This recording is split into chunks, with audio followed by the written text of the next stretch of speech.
The state of the city of Fort Wayne is strong, and our best days are ahead of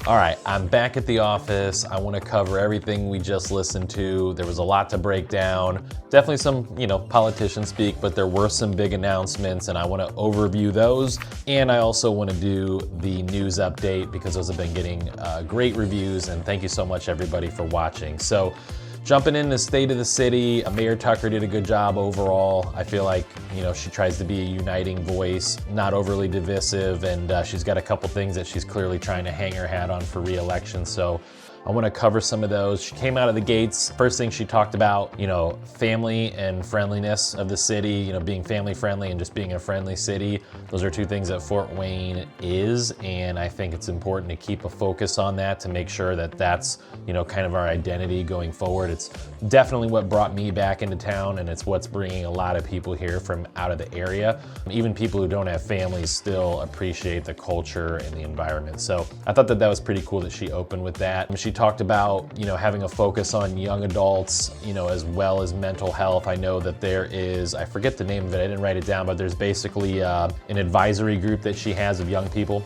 She wants the input of young adults as well, not just the older people who typically have more of input.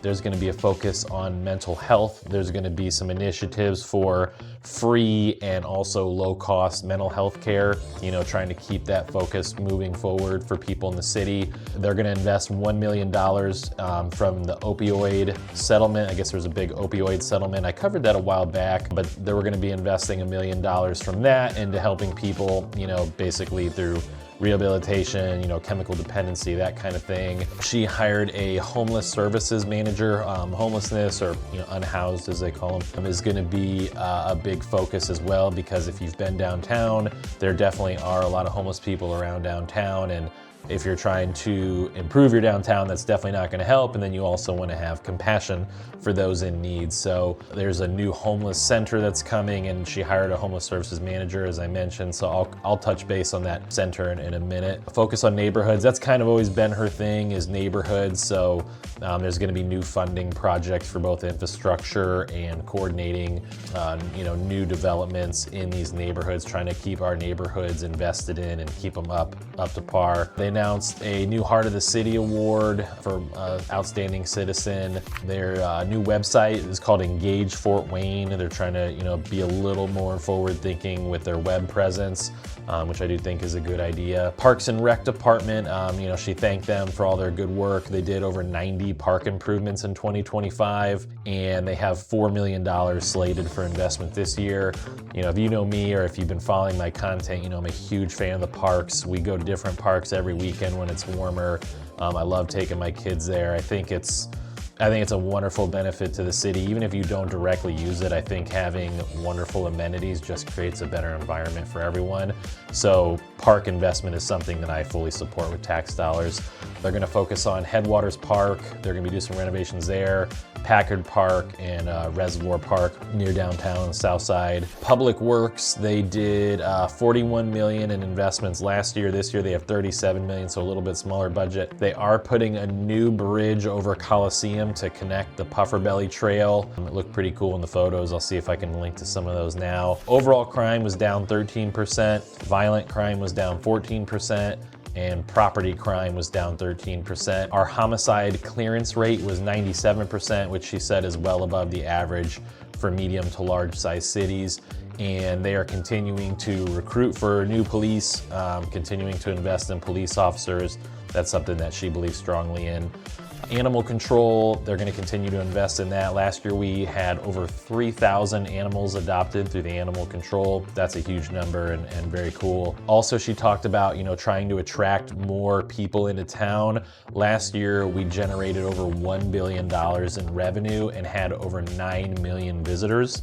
So may not think little old Fort Wayne, but 9 million people visited and brought $1 billion. So that's a big number, and hopefully we can continue to improve on that. So we were voted the 10th best run city and still one of the most affordable cities. I know affordability is lessening, but in the country, we're still one of the more affordable cities.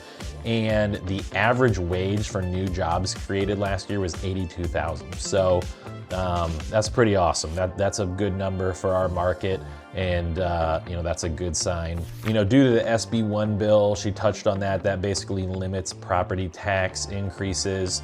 There's some budgetary constraints coming for cities.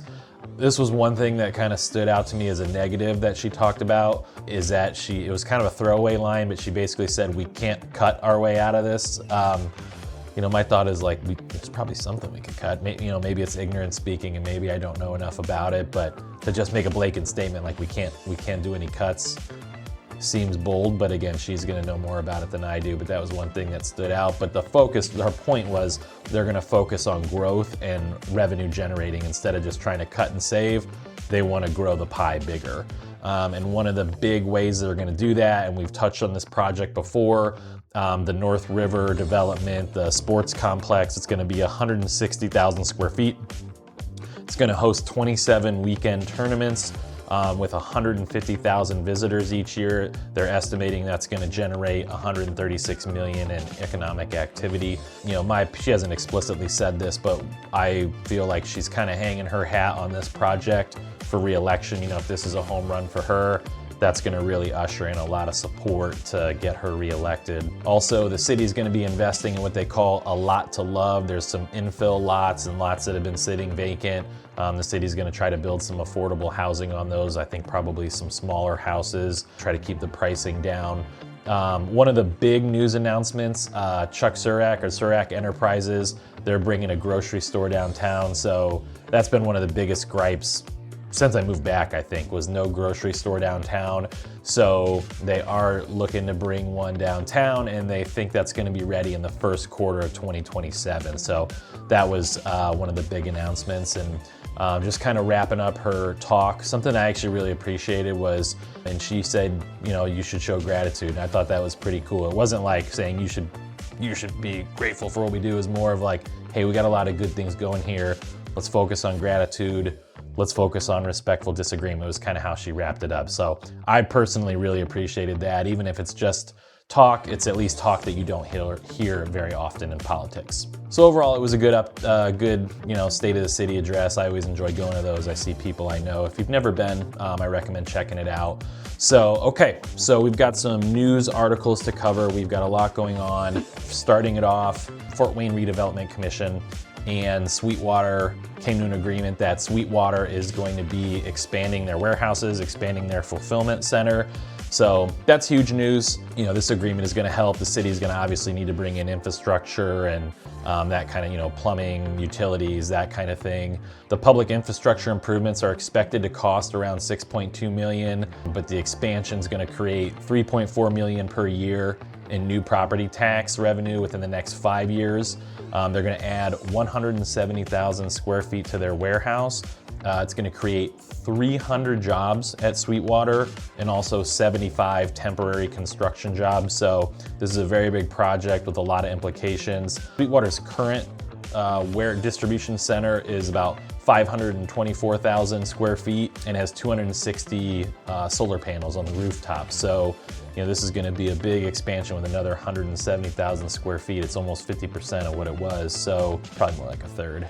Math people don't make fun of me there. I was doing that on the fly. So the next step is there's a voluntary annexation of the land because some of that land is not in Fort Wayne, so they need to annex that in the city of Fort Wayne. That is going to be seeking approval from City Council and the Planning Commission.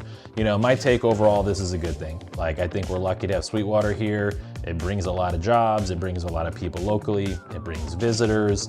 We fulfill instruments and music related items all over the country. This microphone is from Sweetwater. I think this camera I'm shooting on might be actually too. So I definitely think this is good news and it's big news. Kind of piggybacking off that, Parkview Field held its annual meeting with the Redevelopment Commission to approve capital funds for 2026. This was kind of a surprise to me. I didn't even know that they were still contributing money, but basically the city's going to contribute $477,218, and their major needs are the outfield padding, back units, and some other miscellaneous repairs and improvements. Mike Nutter, the president of Tin Caps, he says the ballpark saw 477,273 visitors while hosting 698 events. So that's a massive number. My take is it continues to be a home run. I was just kind of surprised that the city is still paying for it.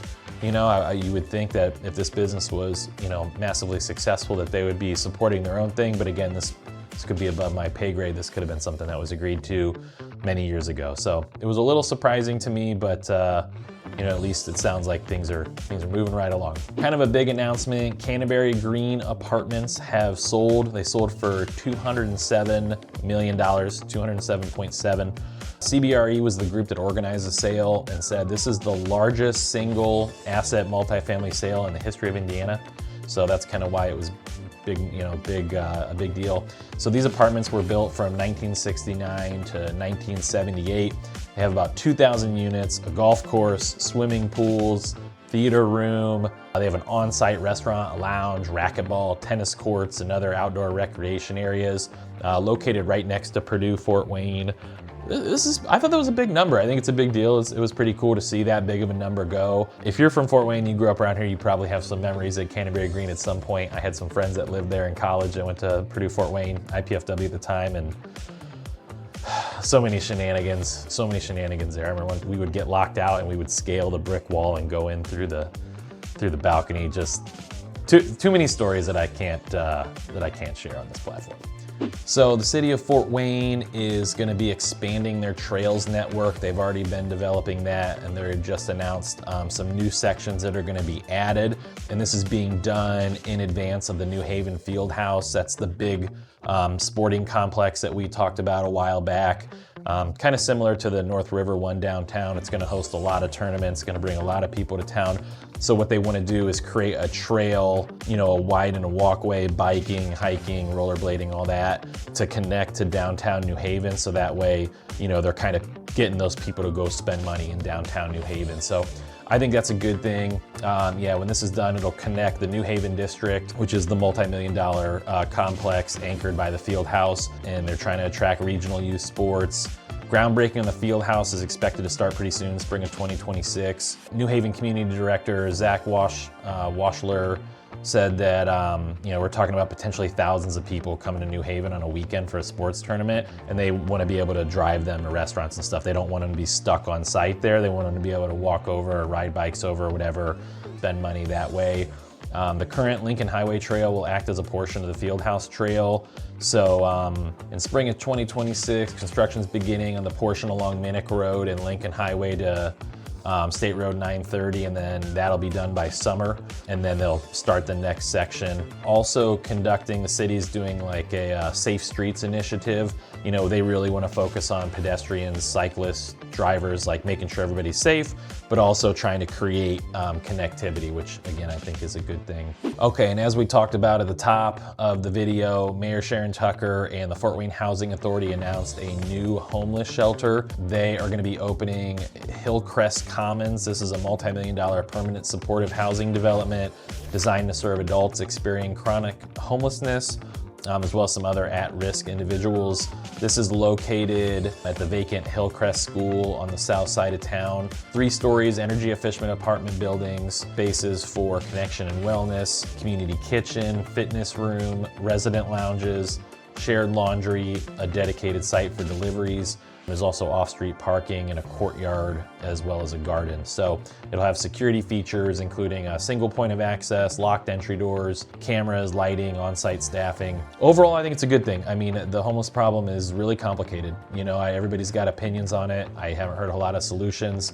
I definitely have hesitations. It's like, I think my concern is like what you've seen happen in other states where you pump all this money into it and the problem just gets worse because they don't have help. But I still think it's worth trying. At the risk of losing money, I think it's worth trying, and that's what we're doing here. So I think it's something that the city and the residents, we got to keep an eye on and hold our leaders accountable and say, yeah, we are comfortable investing this money. We are comfortable and compassionate helping others, but we want to make sure it's being spent diligently. So it's an interesting project, and we'll see how it goes. I hope it works. I really do. I mean, seeing homeless people sad I've had some pretty sketchy interactions. I had a guy come up and start screaming at my daughters and I. They were so young they didn't even know, but he was saying some pretty vulgar things to us, or to the world. I don't know who he was talking to, but he was looking right at me and screaming at me. So having those people he clearly had mental health issues. Having those people get help is definitely a good thing. So yeah, that's it. We covered a lot of ground. If you made it this far, thank you so much. I personally have an announcement. I have a new YouTube channel coming, and more of me talking is what you wanted, I know that. This one's gonna be a little different. It's called the Fort Wayne Homeowners Club. I'm linking to it. I don't even have a video up yet,